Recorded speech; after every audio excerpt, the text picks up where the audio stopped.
All right. Well, welcome everybody to the June Austin Tableau user group. We are broadcasting live here from Austin, Texas, where it is very, very hot, hitting 100 degrees here. Um, for those that don't know me, my name is Chris Monahan. I'll be your MC today. And we have a great event planned for you. Really excited for you guys to see our presentation today. Before we kick things off, as always, I'd like to recognize all the folks that help put this event on every single month. That is our Tableau User Group Advisory Council. And all these folks work very hard.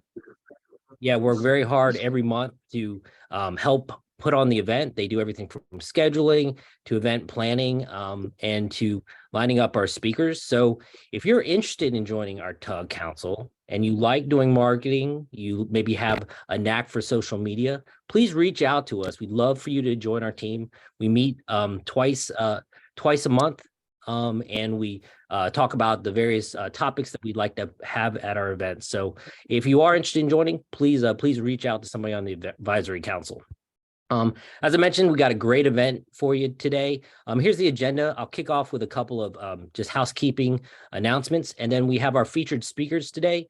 We have Eric Balash, who's the data visualization manager over at Lovelytics, and Cait Sojka, who is part of our very own advisory board. She's the lead trainer over at Lovelytics, and they're going to do a presentation on the 10 steps to user-friendly design. So you definitely want to check that out.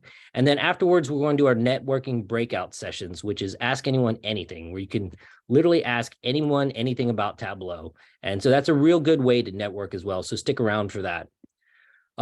Just as a reminder, this is a live meeting format, so please observe customary Zoom etiquette. Put yourself on mute when you're not speaking, but we do want you to participate. So please turn on your cameras if you feel comfortable. Also participate in the chat.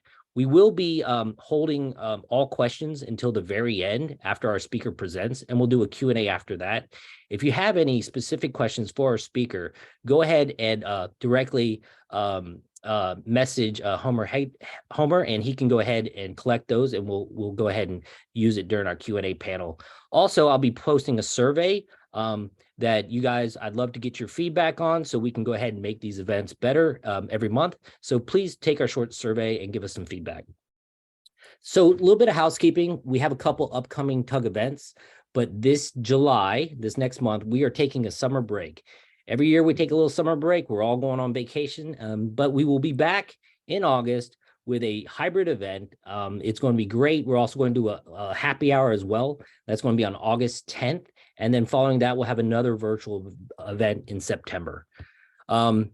For those of all you that weren't on our last TUG event, I do want to also remind everyone that we have a Slack community now. It's been up for a couple months now. We've got over 60 members. It is a great way to ask any questions that you need answered. Just participate in the community in general and collaborate with folks. We also put some of our announcements for the TUG events in there. So if you haven't joined, please join. We sent out some email links to everybody. If you haven't received it, just reach out to someone on the advisory council and we can get you set up. And lastly, I did want to mention again that we have an August happy hour. So James is putting together the details on this and coordinating it, but it'll be after our TUG event on August 10th. The happy hour will be from 5 to 7. It'll be awesome. It's a great way to come out and meet other folks in the community, talk some data, and have some drinks. So it'll be downtown, and so we'll send an announcement here shortly on the event details. So keep an eye out for that. All righty. So without further ado, I'd like to turn things over to our featured speakers. As I mentioned, Eric Balash, who's the manager of data visualizations over at Lovelytics, will be presenting with Cait as well, who's a lead trainer over at Lovelytics. Eric has been a 3-time Tableau public ambassador and also has had 3 visits of the day, and also is the founder of Back to Viz Basics. And Cait leads the training over at Lovelytics, and she's a certified Tableau certified instructor. And as I mentioned, she is part of our Austin TUG advisory board. So with that, I will turn it over to you, Eric and Cait. Awesome. Thanks, Chris. We'll share my screen and we will get started.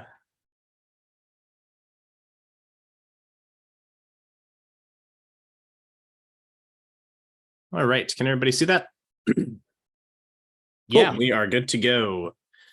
All of you know Cait, but I don't think there's much for me. How did Zoom quit unexpectedly? Did I lose everybody? Or You're good. we're You're still good. here? You're Oh, good. okay. Cool. Hold on, give me 1 second. It's overlaying my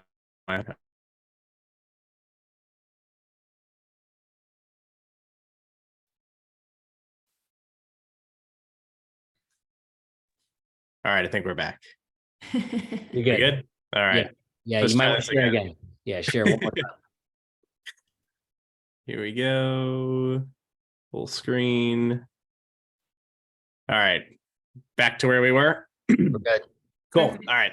I think all of you know Cait. If you don't know her, I'll just go over some other things that she does. She really enjoys bouldering, caring for houseplants and spending time outside with her husband, Ben, and their dog, Ruby. Ruby is there in the bottom right. Cait has helped save some of our dying houseplants. So if you have any questions about that, definitely go ahead and reach out to her.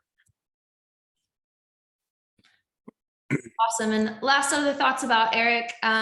So in addition to everything that has been mentioned, he is one of the trainers for a nonprofit called Millennials in Data. He donates his time to that. And he's also my boss. So if anybody needs anything in terms of especially like Tableau design work, Eric is an absolute expert at that. You will see a lot of that through this presentation in terms of his expertise there, but definitely hyping Eric up, and you'll probably see his dog Loki walking around in the background. Yeah, he's sitting over here on the couch.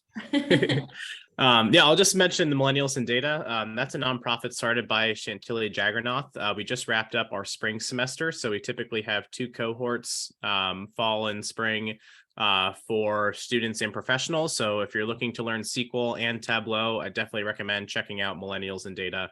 It's a really great boot camp just to up your skills in those 2 specific areas. So, all right, let's get into it. All the fun stuff. Skip over about Lovelytics, but we are well, I won't skip it, I guess. We're a services partner of Tableau. Really exciting. Just entered, got an investment from Databricks Ventures this week. So a lot of really good things going on there. If you have any questions about what we do or any of our work, feel free to reach out to Cait and I. All right, so here's our agenda. So we're going to go over the 10 steps to user-friendly design. These are the 10 steps that we're going to cover. I'm going to take the first 4. Cait will go with 5 through 9, and then I'll wrap it up with 10. But basically what we're going to do is take you through this fake client scenario. Take a look at a dashboard that looks all right, but we're going to take it through each one of these steps and see how we can improve upon each of those items on the dashboard and see how the beginning looks totally different from what we have at the end. All right, so here's our client scenario. Dear Austin Tableau user group attendees, we need your help. We built a set of professional services suite dashboards, but we need them to look modern and cool. I think a lot of us always get tasked with that, making our dashboards look modern and cool, right? We want them to follow our brand guidelines and be interactive and user-friendly. We need them as soon as possible. So, of course, they wanted it yesterday, and they say, can you help us? And we all say yes. So let's go ahead and get started. So here's our dashboard. Now, overall, this doesn't look terrible, right? We kind of have a nice layout here, have some big KPIs across the top. We have some detailed charts and supporting charts on the left-hand side. Looks like we can download a PDF or an image of the dashboard, and we have some filters. So overall, not a terrible dashboard. If we had to present this at the end of the day, it's not the end of the world, but there's a lot of little things here that we can correct to really elevate it and take it to a much user-friendly and kind of that next level that we're looking for. So let's go through our first step here, order by importance. Now, each step, we're going to talk about several key concepts. These key concepts won't apply, or all these key concepts won't apply to the dashboard that we're talking about today. Sometimes, depending on the scenario, only a few of them apply. Basically, it comes down to how we have it designed. So I'll cover some of them, but not all of them throughout our examples today. But our key concepts for order by importance, we want to order from top to bottom and left to right. We want to look at the most important and aggregated information on top and the less important, more granular on the bottom. consolidate headers for smoother readability, and place supporting items close to related. Not sure if y'all can hear Loki in the background, but he is going crazy right now.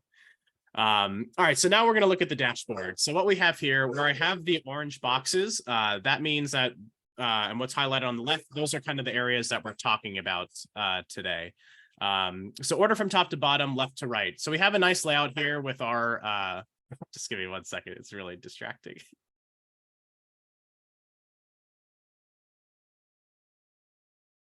All right, sorry about that.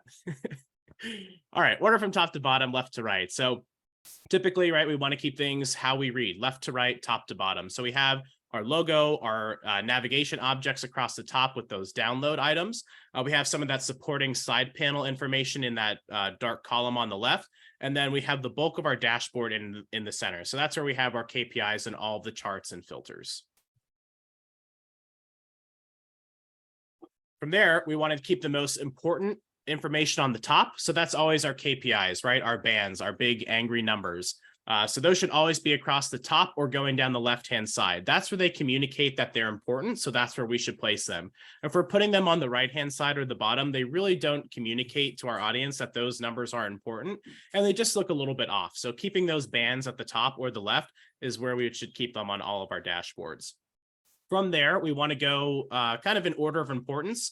So taking a look at our example here, what we're actually going to do is in a little bit change the order of our charts here. So the area chart and the bar chart on the bottom left are what are a little bit more important to my client in this particular scenario. So we want to move those up to the top. But basically, the general rule of thumb is keep those more important items to the top and the less important items on the bottom.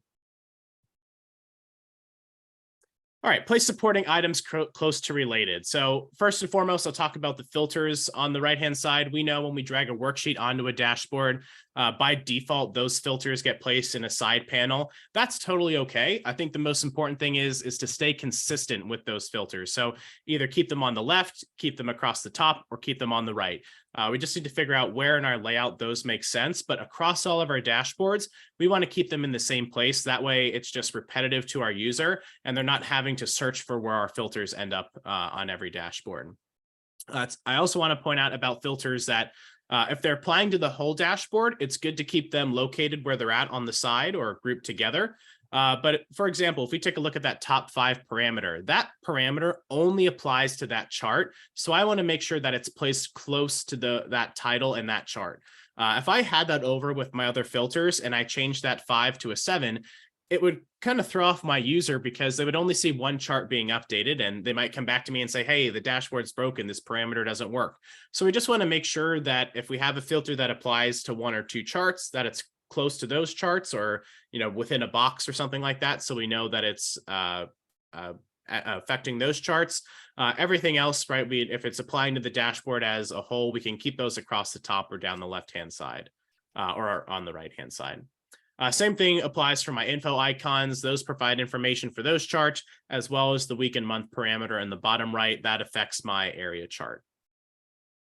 I'll talk about consolidating headers for readability in another example, but if we apply some of those key concepts to this dashboard, this is what an updated version would look like. We got rid of the side panel of our filters, and we're actually going to move them to the top. We actually took our title and the supporting title and moved that above our KPIs. In the previous picture, they were to the left of it, and it just looked a little bit off. We kind of had our KPIs squished to the right, as well as our title. So we really want to separate those and have those stand out.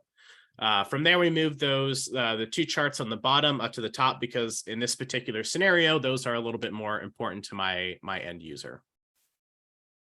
Here's another example of an employee turnover dashboard. On the left-hand side, probably what we shouldn't be doing. On the right-hand side, this looks a lot better. What I want to point out in this one, besides the KPIs and just overall organization of the chart, is that on the right-hand side, we have 6 charts, but two of them answer a different type of question. So on the left-hand side, we have our when questions. When is turnover happening? Going down the center, we have who is turnover happening to? And then the last column is why is it happening? I really like this because we're organizing our charts in a way that it's answering those types of questions and they're not just all over the place. So using text objects to kind of group things, maybe by region or by a particular department, or by the question that they're answering, could be a really good feature to add to your dashboards. The one I want to point out in this, besides the KPIs being on the bottom, right, they just look a little bit off, is the consolidating of the headers. So if you can see my cursor, we have this chart here on the bottom left, looking at the states with kind of the spark line, and then we have the top 10 states by amount. What we've done in the better looking version is we've combined those into the top right chart. So rather than having those headers repeating, we've combined them into one worksheet or two worksheets next to each other and hid the headers for one. I like this because it reduces clutter on the dashboard, which Cait will talk about later. But then it really kind of puts things in a better picture in our chart together. So that's just one example of consolidating headers, and I really like that in what we have here. All right, on to number 2, format your font. So key concepts: one font type throughout the dashboard. Verify that that selected font type is applicable with Tableau Cloud. Use bold text sparingly for emphasis. Limit your font sizes and use legible font types. I'll come back to that chart on the right in just a little bit.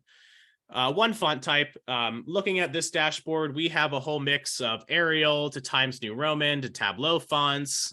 So just stay consistent. Find a font type that works, and I'll talk about those acceptable fonts on the next slide. But we want to use one font throughout the whole entire dashboard. It's okay to use varying weights of those fonts, but we want to make sure that we're staying consistent with the design and style.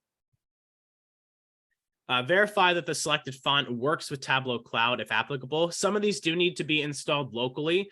But overall, these are the ones between browsers, between operating systems that generally work for the most part. The Flurridge twins, if you're familiar with them, I think most people are, have an article or a blog post about this on their website where they really dive into all of the different font types that are out there. General rule of thumb, at the end of the day, the most 100% web-safe font to use across all Tableau products, all operating systems, and all internet browsers are the Tableau fonts. So use those at the end of the day. If not those, use a common font such as Times New Roman, Arial, Courier New. Even Calibri. I've used Calibri on a Windows machine, and somebody has opened it up on a Mac, and it looks like this awful newspaper print. So really it comes down to kind of the scenario and who you're building it for. So I typically use Arial or the Tableau fonts. I think they look great and still have that modern look and feel to them. Use bold text sparingly for emphasis. Here we have some bold in our title and our KPIs. It's okay. It's a little distracting. It really, that's where our eyes go first, which is okay. But we probably don't need to bold these in this scenario. I think if just having the bigger font really makes them stand out. Having the title bolded is a little bit distracting. But the other thing that we don't want to do is we don't need to bold all of our headers. We don't need to bold every single mark label or pretty much, font throughout the whole dashboard. We want to use it sparingly and really just for emphasis. So if we want to call out, maybe it's the highest number in a chart, maybe we bold that. Or if we want to call out, if we're comparing two values, maybe we bold those two different colors in our title. So that's probably where we want to use our bold font, but we don't want to use it too often just because it starts to get a little bit too heavy on the eyes and we end up jumping around all over the page. Limit your font sizes. So this is what I use in my design. So dashboard title size 22 to 28, worksheet title size 11 to 14, chart headers 9 to 10, and additional text 8 to 10. Looking at the titles for worksheets and dashboards, just pick one font size within that range. We don't want to see a range of, one title's 11, one's 12, another one's 14. Just pick one and stick with it. I think these end up looking really nice throughout the dashboard. And I'll just touch on the legible fonts. No one wants to see your dashboard in Broadway or Papyrus or anything like that. So stick to those font types that are legible. If you're doing something creative on Tableau Public or just a fun design, then by all means, get creative. Just keep in mind that they might not render on Tableau Public or Cloud or Server. So you might have to bring those text objects in as an image if you're doing something creative. So overall, just stick to fonts that are legible. If we apply those key concepts to this dashboard, you can see just how this looks. I think having the bigger text for the KPIs and title looks great, and we removed the bold from it. I think it's less distracting, but it still stands out. And all of our font matches throughout the dashboard now. We're not using 4 or 5 different fonts, and we're sticking to those title or those size ranges. Just another example here. What I want to point out on this is that we need to make sure that our font types are also accessible from a color perspective. If you look at the example on the left, the gray KPIs sort of blend in with that gray background that we have. You can still read them, but for some, it might be a little bit difficult. So we want to make sure that our font types are accessible. There are online generators that we can put our font style, size, color, and background color into, and it will tell you if what you've chosen is accessible. So definitely, if you're questioning it, go ahead and try one of those online generators. It's really going to make a difference in your dashboard. So that's the biggest thing I want to point out on this one, besides just, you know, the varying font types, the extra bold, and the numbers on the mark labels. So you can see why the version on the right looks a lot better than the one on the left. Use color consistently. So first, I always start designing in grayscale. From there, I use 1 to 2 dominant colors throughout the dashboard, maybe to show numeric patterns such as positive versus negative, or to separate our categorical values. We want to make sure that we're staying consistent with the color throughout the dashboard, using our brand colors to form our custom color palettes, and make sure that we're ensuring accessibility for color blindness, similar to the accessibility for our font styles. So the first 3, always design in grayscale first. I think adding color to your dashboard and finding a color palette that you like is always the most challenging thing. And I think people get really hung up on trying to add color to bar charts and our line charts and things like that. Just start by building out the chart, make sure all the functionality is there. And then when your whole dashboard is built, then start to go in and add that color. So from there, after I've done the grayscale, I'll start to add in 1 to 2 dominant colors. What we have in this one is our dark blue. We've let that form the basis of our dashboard. It's okay to add in another dominant color if we want, but we don't want that one to overtake or compete with the first one. So I typically try to use 1 dominant color throughout the dashboard, and then I use like a lighter version of that color, or like a light gray as my like secondary color. Then we want to make sure that we're staying consistent with our colors throughout the dashboard. So by consistency, I mean, look at these 4 charts. First and foremost, what does blue mean? We have no idea. We use blue in the bottom right, blue in the bottom left, and then blue in our area chart. So we don't know what blue means. In the area chart, right, the height of the area chart communicates the value, but we also have put color on, or the measure on color, which is coloring it lighter at the bottom because it's less, and darker at the top. It's repetitive, so we don't need to add color to our bar charts or our area charts like that. On the right, top right, red and green, we know to stay away from those. But what I do like in this version is we have a table calculation that is coloring the highest bar a different color than the rest of them. So rather than using green and red, we'd probably maybe color that bar, the longest one, blue, and all the other ones like a light gray. In the bottom left, we don't need to color every bar a different color. We've seen the pie chart with 27 different slices of the pie, all different colors. We do not need to do that. So just stick to either color them all the same or use the same principle that I talked about with the table calculation. Draw from brand colors with custom color palettes. So I have the Lovelytics color palette at the bottom. I've chosen to go with one of our secondary colors, that dark blue. You can see how that's formed the basis of my entire dashboard. It's going down the left-hand side as the panel. It's our logo, our navigation objects at the top, our KPIs, right? So that blue is the dominant color that I've chosen. Oops. If I wanted to add in a secondary color, Maybe I grab that orange or yellow from the bottom, and maybe I just use that to highlight a certain particular point throughout the dashboard. So maybe on the area chart, it's coloring that the highest one, or maybe I have a dual axis chart where I'm adding in a circle to call out a particular event. So that's where I would use a second dominant color, but I wouldn't let it compete with or overpower the first dominant color that I've chosen. So if you apply all of those key concepts, this is what an updated version of the dashboard could look like. I think this looks super clean. The gray, is kind of forming that secondary color that we have.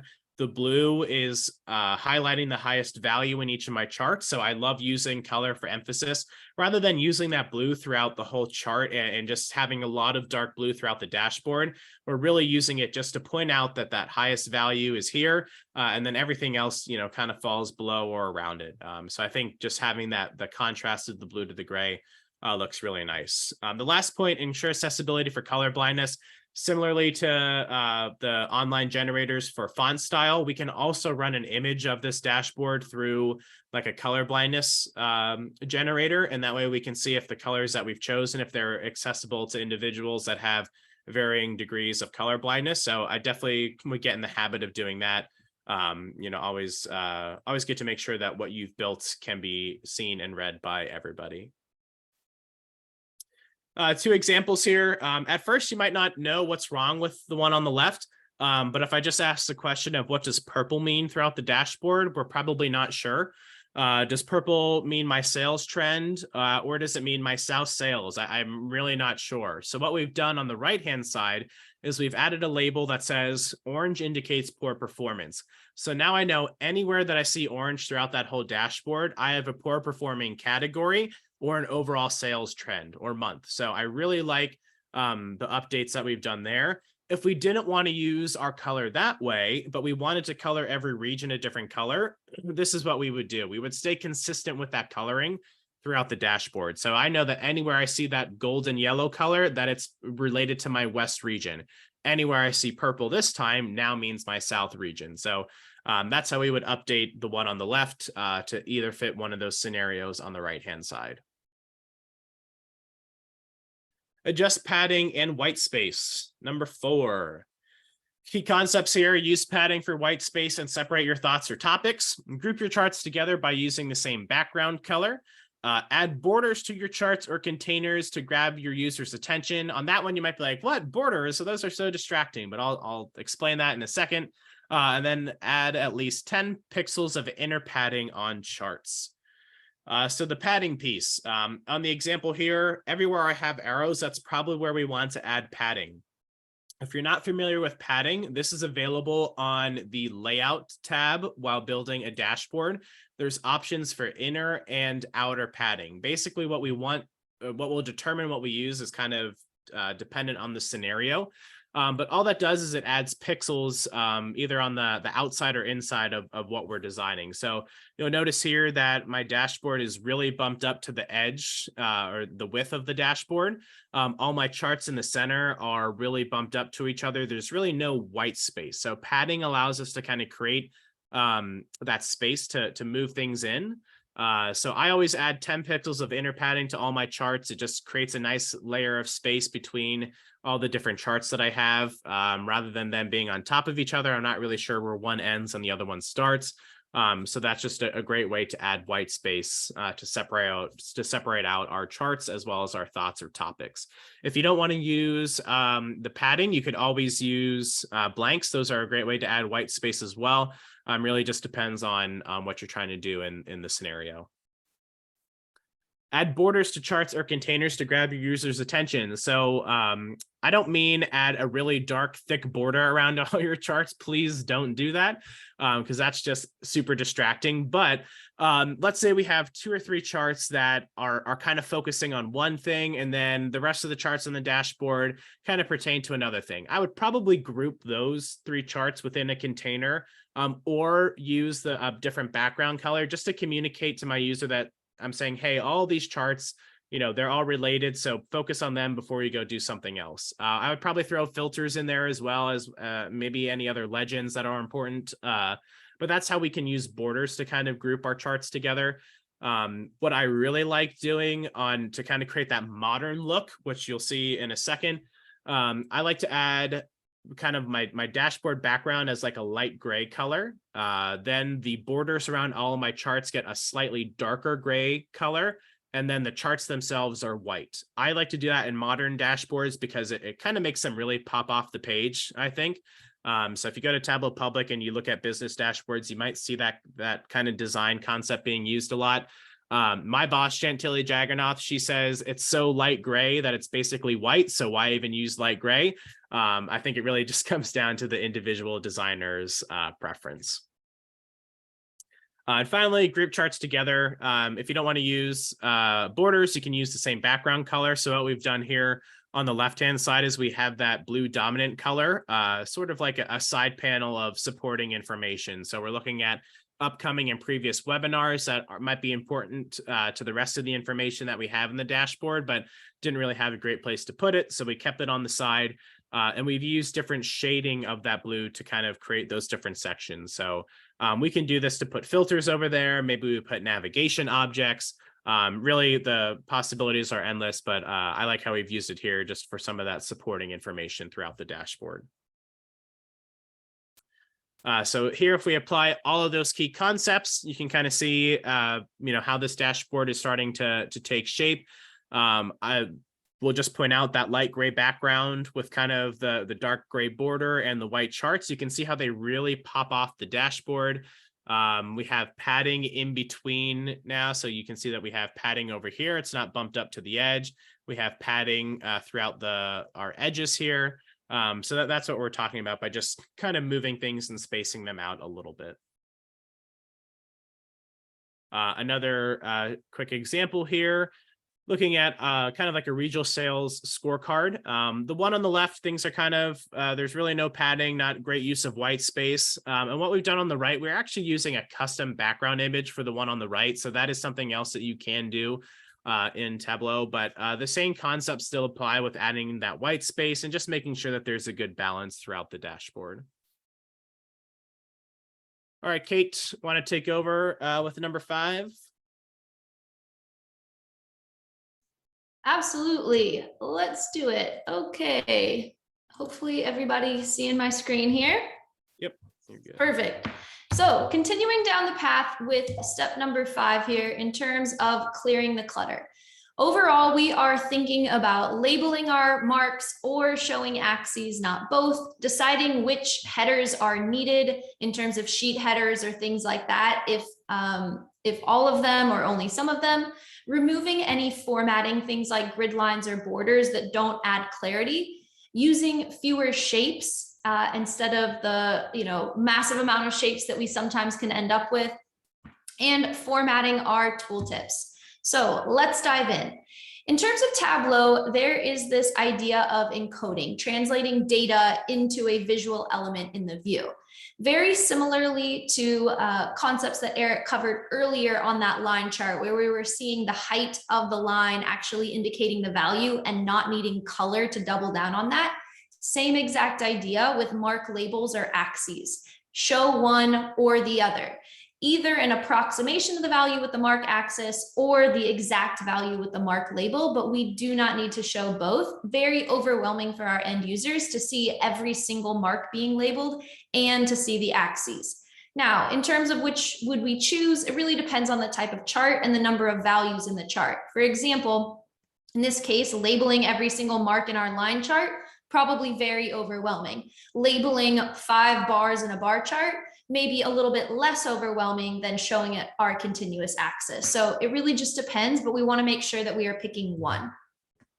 In terms of other types of formatting, Tableau is automatically going to include things like column and row dividers and our column and row grid lines, our axis grid lines, so on and so forth.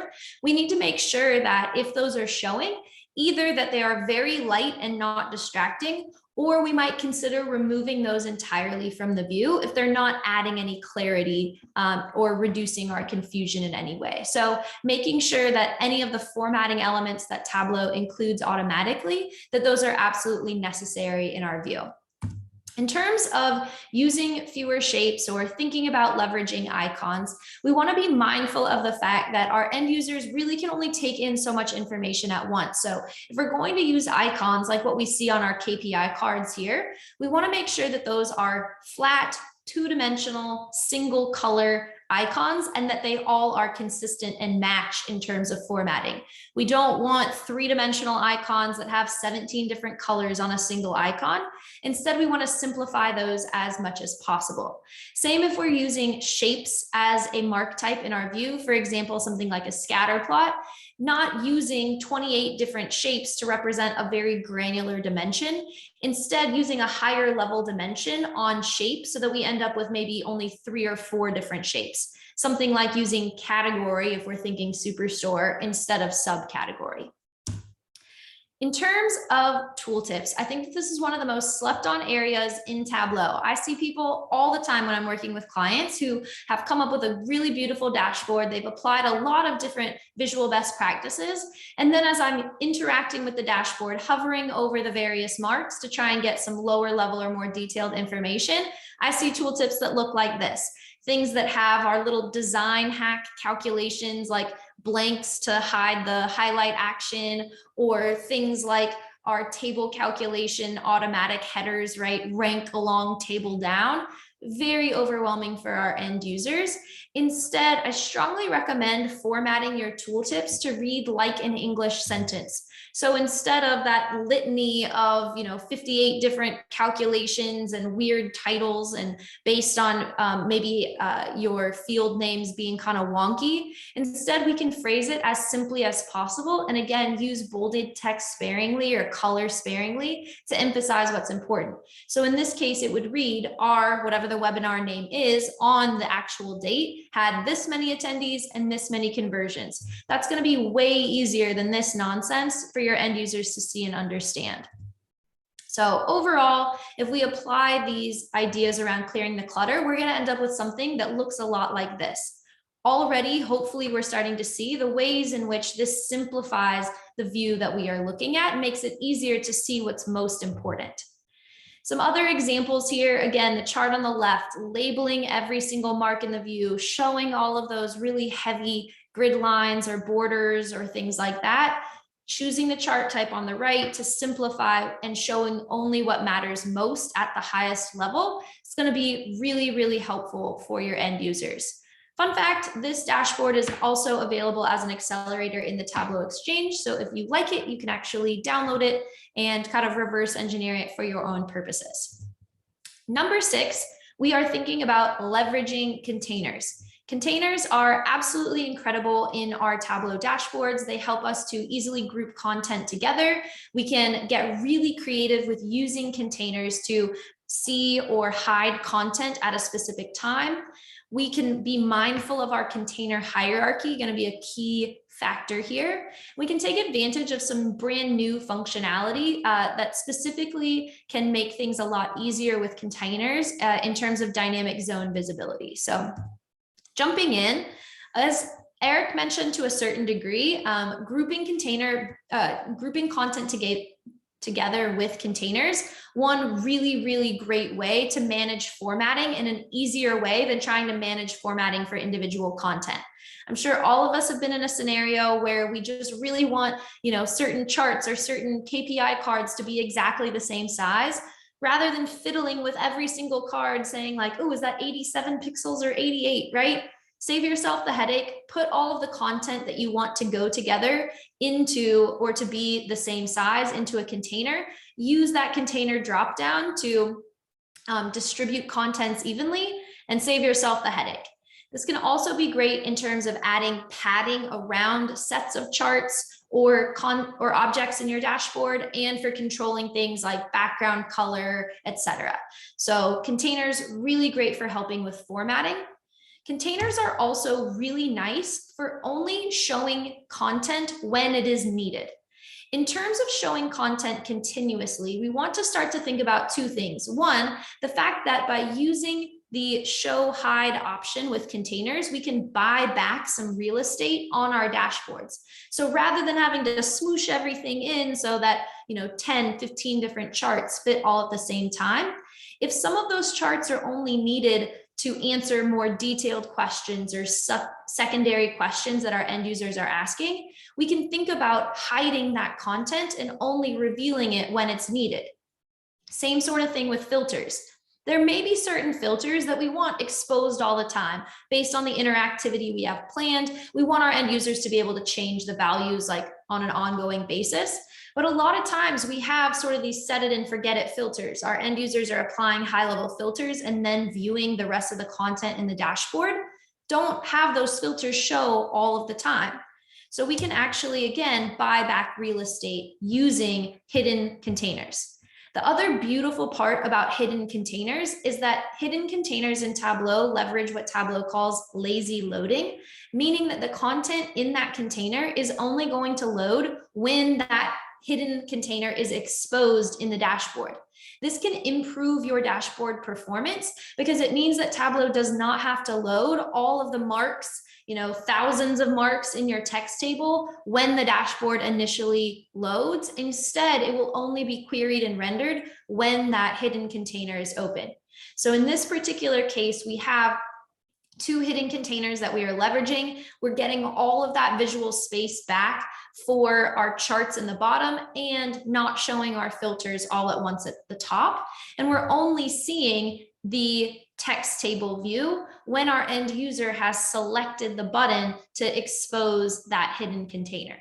In terms of how we show or hide containers, again, when you have the container selected in the dropdown, you're just choosing show hide button, add a show hide button. In terms of containers, we also want to be mindful of container hierarchy. We can manage our container hierarchy from the layout pane on the dashboard window itself. A couple cool things about it. One, we have the opportunity to actually select different pieces of content, and that will highlight them in the view. So if we ever lose track of a container, if we're not sure if it's hidden or shown, or we want to select content inside of a container, we can actually do that from the item hierarchy at the bottom left on the layout pane, and it will get highlighted in dark blue in our visualization. We can rename items in the item hierarchy as well to keep track of what we're actually seeing. So rather than vertical container, horizontal container, blank, blank, etc., we can actually rename what that content actually refers to. Fun fact, in web editing on Tableau Cloud or Tableau Server, the item hierarchy is completely interactive. You can actually move content inside of or outside of containers from that item hierarchy menu. In Tableau Desktop, it's not interactive just yet. It's a little bit more static. So hopefully they'll add that feature in the future to make it work like it does in web editing. But in the meantime, we can at least keep track of which content is where from that item hierarchy.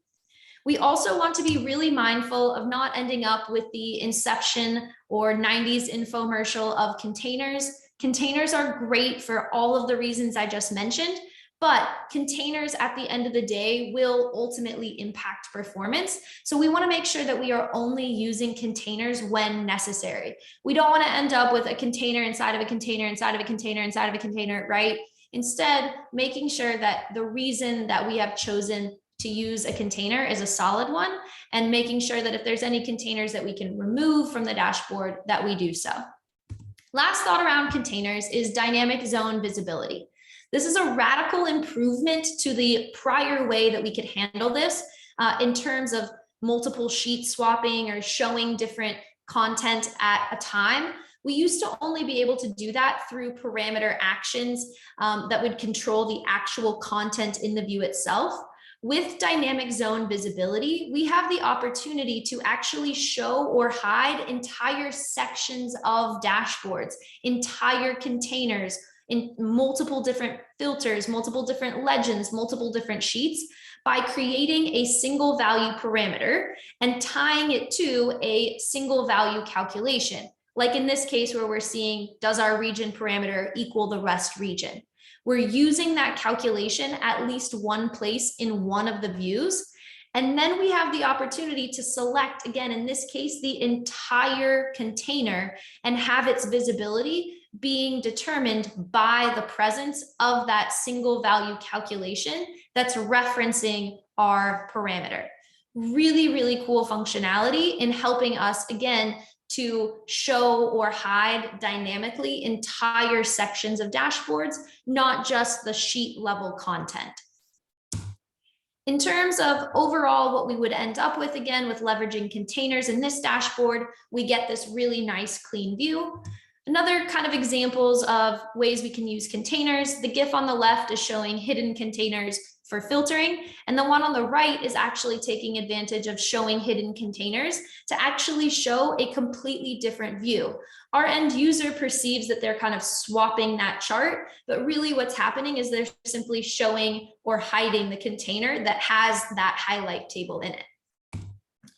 Number 7, applying interactivity effectively. Key concepts here, making sure that our dashboard actions aren't in competition with one another, making sure that if we are choosing to use interactivity, especially in terms of filter actions, that we can actually sequence and guide our end users so that instead of having to show a dashboard that has every single mark available or every single row level value, instead, maybe we guide them. They start at the top, and by filtering the first chart, it then exposes the second chart, or then the third chart, so on and so forth. And we can do that in terms of filter actions by removing all values when you clear the selection. If we use interactivity, we need to make sure that we are explaining that typically in our sheet subtitles.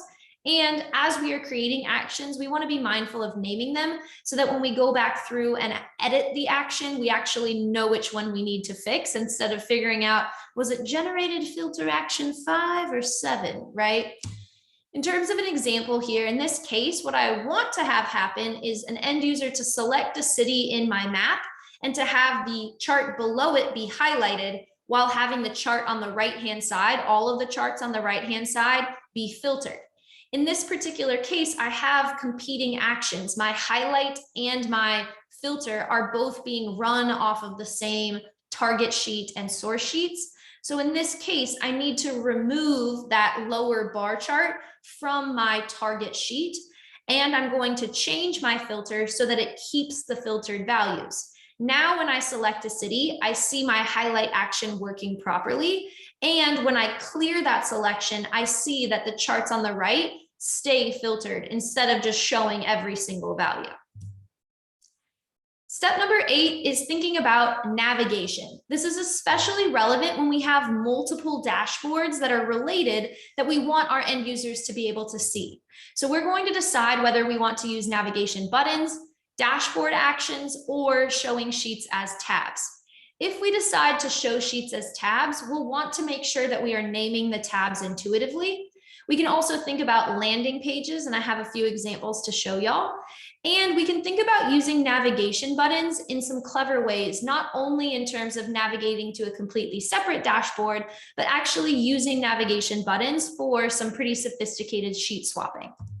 So up first, using navigation buttons, dashboard actions, or showing sheets as tabs. In this case, I went with navigation buttons.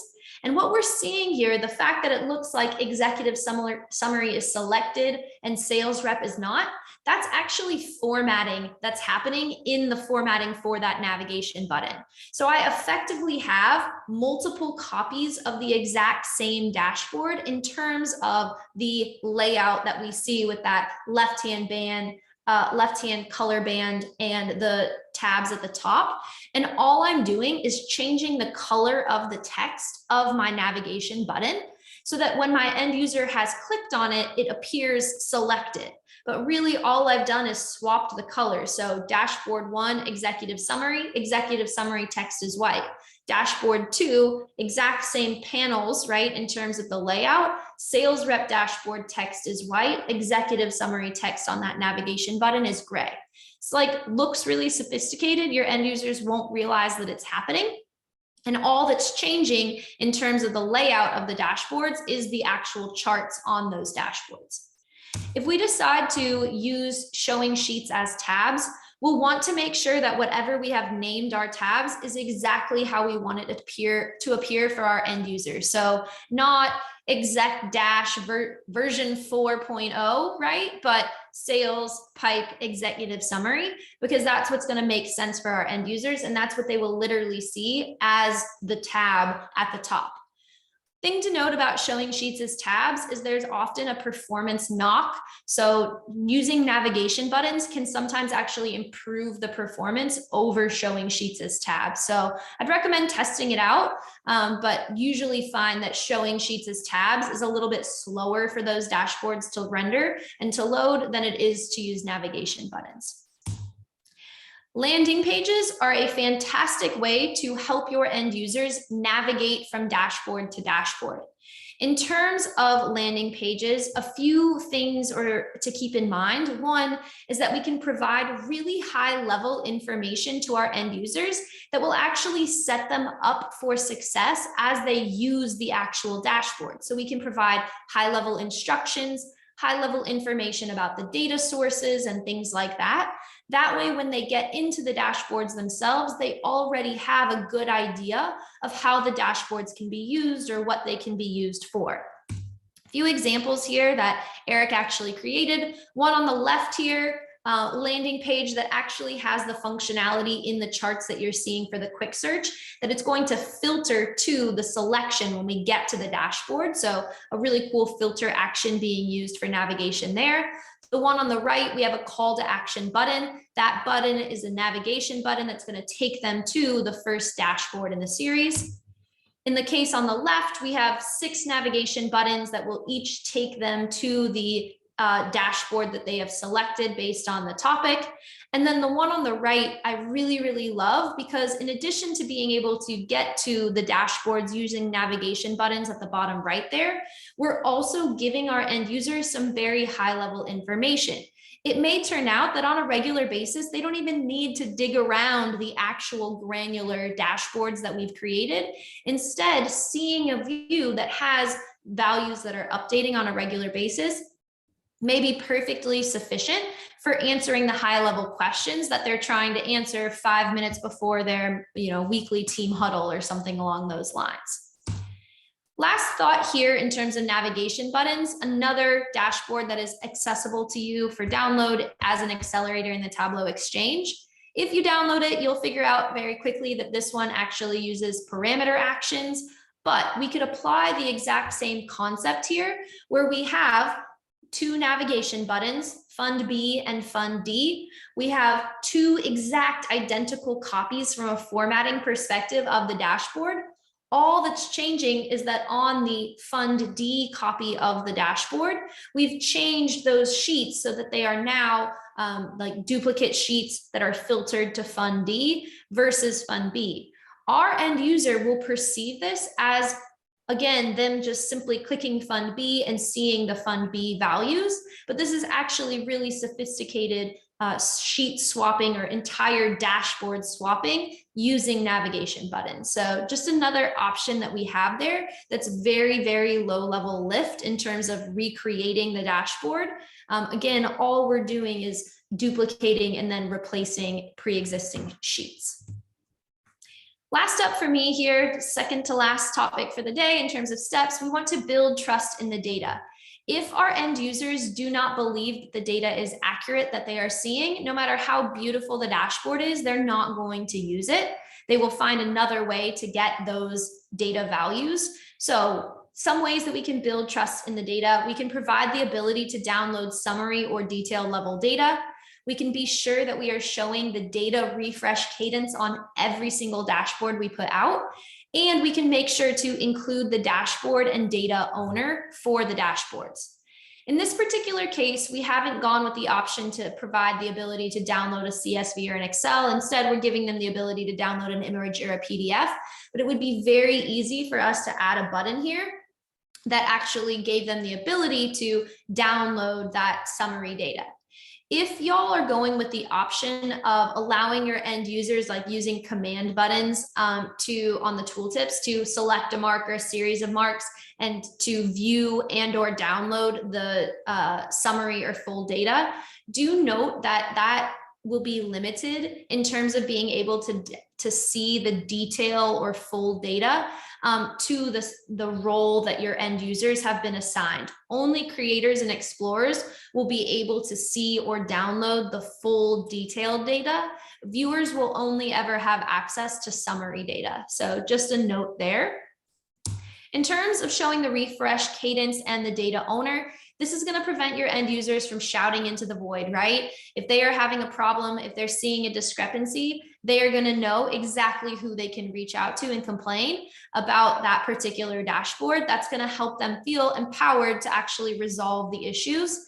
In addition, showing the refresh cadence is going to help them understand that there may be discrepancies between what they're seeing in the view and, you know, the information that they have as a human of like, hey, I just added 10 different activities into Salesforce. Why isn't that showing in the dashboard?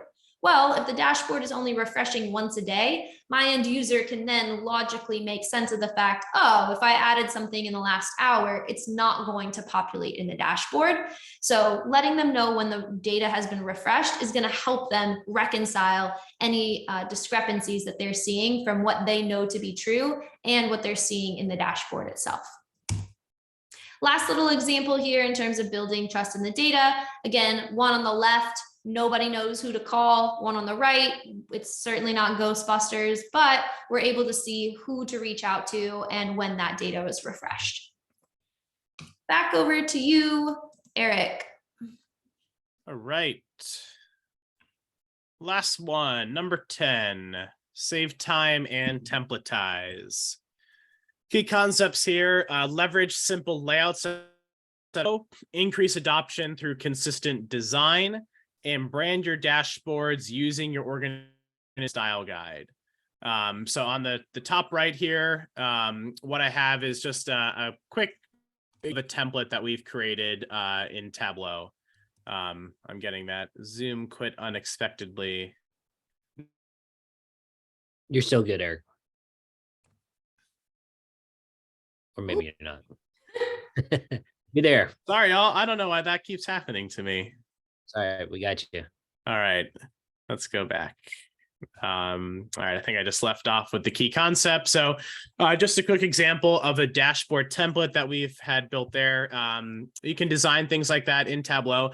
Basically, what we want to do with our dashboards and create them as templates. If we've created a dashboard for a client or somewhere internally and everybody loves it, what the phrase is, if it ain't broke, don't fix it. Use that dashboard as a template. I think the biggest thing here is you want to make your dashboards look like your organization's dashboards or your client's dashboard. So keep the logo in the same spot. Use the marketing style guide to bring in those clients' colors. I'd be careful on the fonts like we talked about earlier, but definitely incorporate some of those other elements into your dashboard. Similarly, how we have everybody has email signatures at their organizations, right? We all have to keep them a certain way. Keep your dashboards like that too. If you're going to put filters, always put them in the same spot. Your navigation objects, try to put those in the same spot. We just want to stay consistent with our design because at the end of the day, that's going to increase our user adoption. If I go into a dashboard, throughout my company and every single time the navigation object or filter button is in a totally different place, I'm never going to know where to look for it. So we just want to keep those small little things a little bit simpler and because it's really going to help with the usage of our dashboard. So, thinking about designing to a grid when it comes to templates. So if we have 4 charts, you could do 2 by 2. If you have 3 charts, you could stack them over 1 and 2, and then 1 going down the side. So designing to a grid, we've learned that in the big book of dashboards, if you have that book. So when you're building out your templates, probably something good to do, just kind of leave a spot for your KPIs, all the different types of chart combinations that you can have.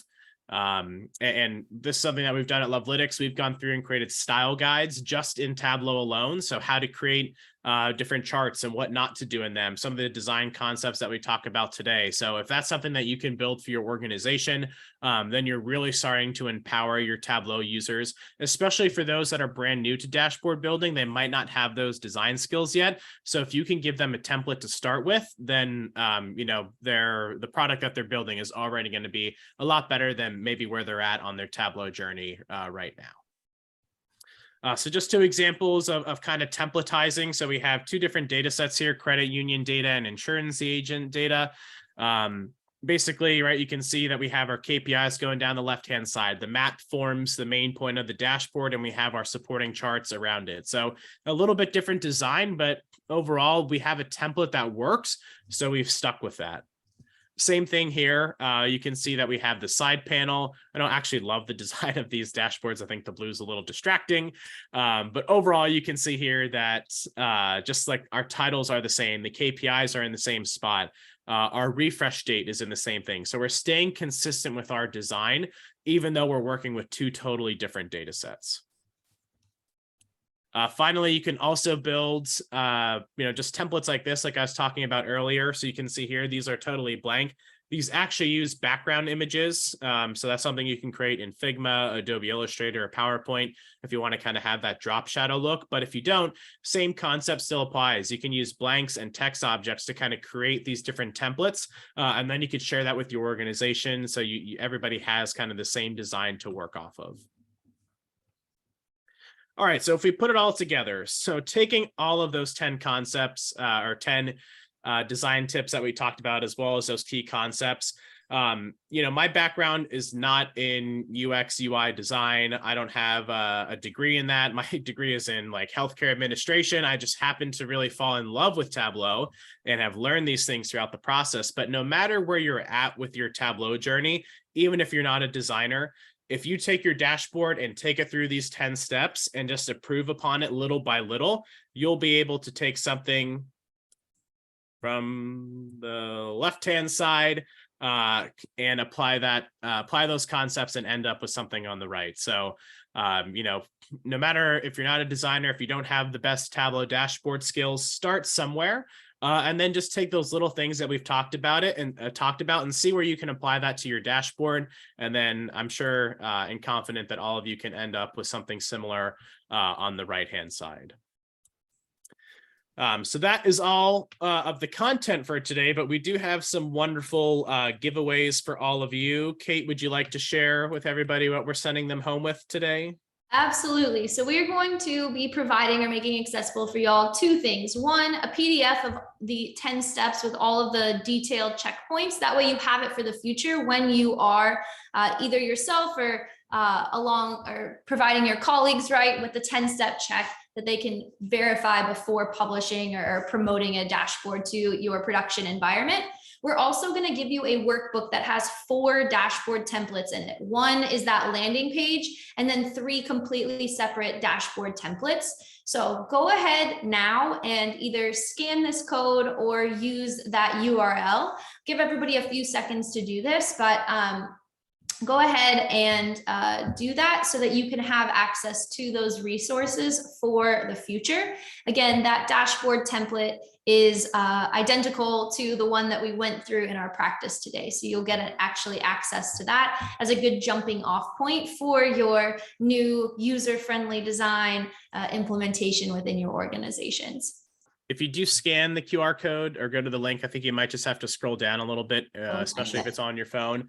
Cait and I will also be sharing out the slides and we can package all of the content together and have that shared out with all of you. But overall, thank you so much for having us today. I know, Cait, you get to see all these folks quite a bit. I'm super happy to be here today and getting to share all this with all of you. You can follow us both on Twitter if you're on there. I know a lot of the Tableau community is on there, but feel free to connect with us on Twitter or LinkedIn or shoot us an email if you have any further questions. But Chris, and to the rest of the Austin Advisory Group and all of you, thank you for having us today. All right. Awesome. Well, thanks, Eric. Thanks, Cait. A great presentation. Really appreciate you presenting today. Yeah, so I think, we have a couple questions from the audience. I'll probably start with one. I definitely agree, templatizing as much as possible is always makes things a lot easier. I guess when you look to your layouts and designs, that's all various designs there that you showed in your presentation. Are there some that you lean more towards than others, or you've seen trend more recently, like left-hand navigation or navigation around the top where filters are placed? Is there something you're using more in your designs maybe, or you've seen recently trending a little bit more? Yeah, I think for me, because we work with clients in all different industries, so every dashboard is different, but I think a lot of those same principles still apply. For me, I get a lot of my inspiration from like going on to Pinterest or just Google and searching like modern business dashboards. From there, that kind of helps me gather a lot of ideas of different things that I like, because I might see something in a navigation object that I really like, and I want to apply that to my dashboard. At the end of the day, I like to do what my boss Chantilly says. If her grandma can't figure out how to use the dashboard, then it's not a good dashboard. So generally, all of us are familiar with clicking throughout a website and drop downs and stuff like that. So I sort of try to design my dashboards like that. I want to keep things familiar with what's already out there and what people know. I try not to bring in like too many like brand new concepts that are confusing or layout designs that don't make sense. So that's why I kind of stick with navigation, main navigation across the top. Maybe if there's sub navigation, that goes down on the left-hand side. Filters for me, I either hide in a show hide container or they go down the right-hand side. That's just some of my design preferences. I think for me, I kind of have a certain design that works that I like, and pretty much a lot of the clients that I work with end up getting that design, just because it's something that I'm comfortable with, that has proven over and over again. It's something that they like, but again, every client or stakeholder or dashboard's different. So for me, I like to go out to those other resources just to get inspiration, and then it really helps me kind of narrow down, what I want to do in the current build. Okay, great. Well, Homer, do you have any questions from the audience? Yes, I have one from Vinay, and actually, I think I might have a couple. He asked, first of all, when you say don't or use bold very sparingly, are you referring to all bold fonts, including Tableau bold? Mm-hmm. So I guess it depends. If you're building your whole dashboard with Tableau bold, then I'd say that would look pretty consistent throughout the dashboard. But I think if you're using a little bit of a regular or thinner font, we don't want to have bold on all of the marks on our charts. We don't want to have every single header bolded or every single dimension bolded. So we just want to use that a little bit sparingly. So I'd say, depending on the font type that you're choosing, if you're already using bold throughout, if that's like the main font that you're choosing, then I think it applies nicely to your dashboard. But if you're using like a thinner font, then you probably want to use that bold a little bit more sparingly. The way I like to phrase it is, if everything's bold, then nothing is bold. So thinking about the fact that we want to use bold for emphasis and not just for everything. I tend to see this happen a lot, but bolding text is something, Tableau would refer to it as like a pre-attentive attribute. It's something that we observe before we can pay attention to anything else. So if everything is bolded, you've lost that effect because our eye doesn't know what to focus on. So making sure that if we're using bolded text, that we are doing it very intentionally, knowing that whatever we bold, our end users are going to focus on before they see any other text. Good point. All right, Homer. Okay. Yeah, another question. But before I go to this one, I have one myself. When you talk about cadence of data refresh, I see those dates as being timestamps. It's not really telling me how often is that data refreshed. How do you suggest that be communicated? Like, when will the data be refreshed again? Maybe as important as when was it last refreshed? Yeah, so you could absolutely just include that like in a text note, maybe or text object, like around the same area. So just saying like data refreshed every Friday at noon or something along those lines, because whoever presumably is publishing the dashboard would be selecting that extract refresh cadence. They should know pretty well which schedule they chose. So being able to even just include that in a text object next to that, usually it's a worksheet where you've used that data update field that Tableau will populate based on your extract. So being able to use those in conjunction could be really helpful. It's a good call out. Thank you. That's what I have on my end.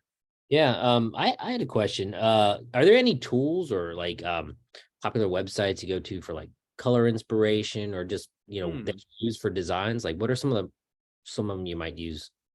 I love Colors. It's colors with 2 C's on the front, like coolers, but COOLORS.co. They have like thousands of palettes that people have created and just made available. So I joke around with one of our colleagues. Her name's Agata. She's Agata Keterick. She's famous in the Tableau world. She just won her 8th Fizz of the Day. But we joke around like the amount of time that it takes us to finish the like initial part of the dashboard. So quick, could do it, dashboard in a day. Amount of time it takes us to pick the color scheme for the dashboard, 2 weeks. I'm constantly like sending her screenshots, like which shade of blue looks better. So I really like coolers because they're providing an entire color palette. So you could find a color that you're like, yeah, this is, my customer's brand color, or, a color that I like to use off of our brand scheme, and it will actually build a color palette off of that hex code for you. So. Yeah, and I just dropped in the chat a link to a tool on Tableau Magics, their website.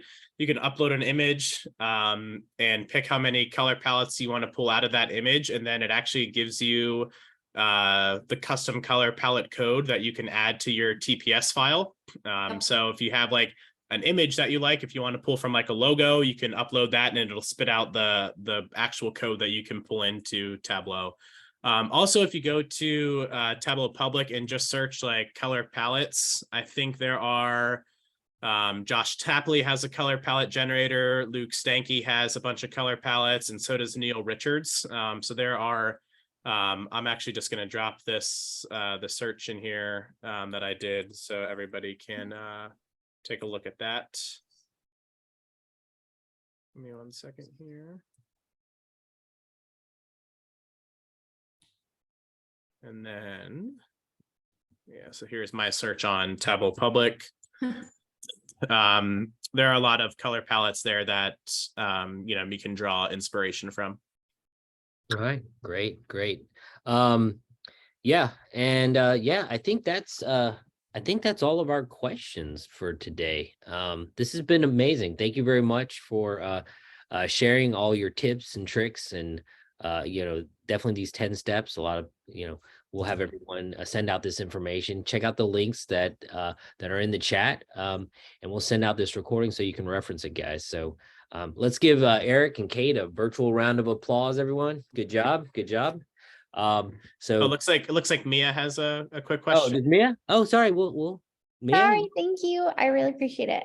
So I actually have been making some dashboards for my team to leverage as templates, and I haven't really found a good way for them to use them for like other data sources. Like when you copy and paste formatting from a tab, it doesn't work all the time. And so is there something that I need to be doing to my Tableau workbook to make it more template-y? So yeah, it's a little hard when like working with like different data sources. I think just like what I've done in the past is kind of created some general layouts of navigation up here, filters down the side, and I've just used like text objects to fill those spaces. So same thing, like, here's 4 sections for like KPIs that have like 4 text items in it, and you could replace these text items with the worksheet for a KPI. So they still would have to create the worksheet themselves, drag it and drop it into like the container that you have there. If you're using like floating objects, I think you actually could. Floating, it's more like the template's not necessarily of the layout itself, it's of the charts. So like, this is how a bar chart looks. This is how a line chart looks. And when you copy and paste the formatting, it like 20% chance it works. Because it's either a different data source or whatever. Yeah. So it's like you've pre-designed the bar chart to look a certain way. Mm-hmm. And, I don't know, Cait, do you have a good answer to that? I don't think I have a good answer. That's a no. Okay. It would be cool if Tableau did that. Yeah. I will say that there are so like kind of 2 things that I would think about. One is in terms of being able to control a lot from like the workbook drop down formatting, right? So being able to like turn off grid lines or turn off column, column lines, things like that. Doing that could be really beneficial. And like, So that way, at least when people are, trying to like copy and paste their sheets in or things like that, it's going to be a little bit easier. But yeah, to your point, in terms of like specific, like there's a border on this bar chart or whatever, it's not going to be perfect. But I think that even the approach that you're taking in terms of giving people here's what it should look like, at least let them like mirror compare. So it's going to be a lot easier in terms of things. I think if it were me too, on your example, I would just like maybe in like the caption, put like what the settings should be in terms. Yeah, we have like a Google Doc that was screenshots. Like, here's how it's exactly. So and I feel like everything. you're hitting all the bases. At some point, like the copy formatting or copying in Tableau is going to be amazing. I fully believe it. I just keep hoping for it, where we'll be able to like paint roller icon, you know what I mean? Like you can in Yes, Microsoft products, exactly. and like it's the format paint roller. We need the right? roller. Like chef's kiss. Microsoft did that right. So eventually I imagine that either Tableau will come up with that, or somebody will get frustrated enough to build an extension and that will exist. But at this time, yeah, in terms of the templating, what we're really going for is like everything other than the worksheet itself, in the sense that at least that way they're not having to do the heavy lifting of building the dashboard or getting the structure. It's just mimicking that formatting at the sheet level, a lot of which, like example, like again, axis titles, font sizes, grid lines, all of that you can control at the workbook level. So hopefully it's just like a few changes on the marks card that they're making, and it's not going to feel so overwhelming if they're starting from scratch. Okay, but yeah, thank you. Would be cool. It sounds like you're taking the right approach for sure. Thanks. Yeah.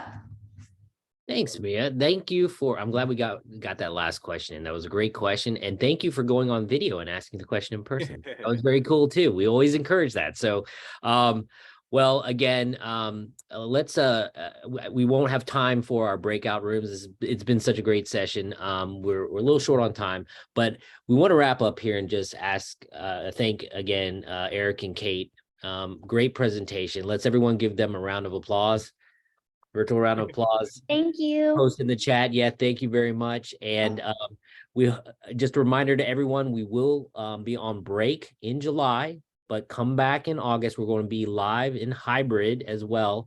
And we'll send out an email here soon with an invite that'll have all the details about our happy hour. So we'll see everyone in August. Thank you very much. Have a great summer. Bye-bye. Thanks. Thanks, y'all. Thank you. Bye.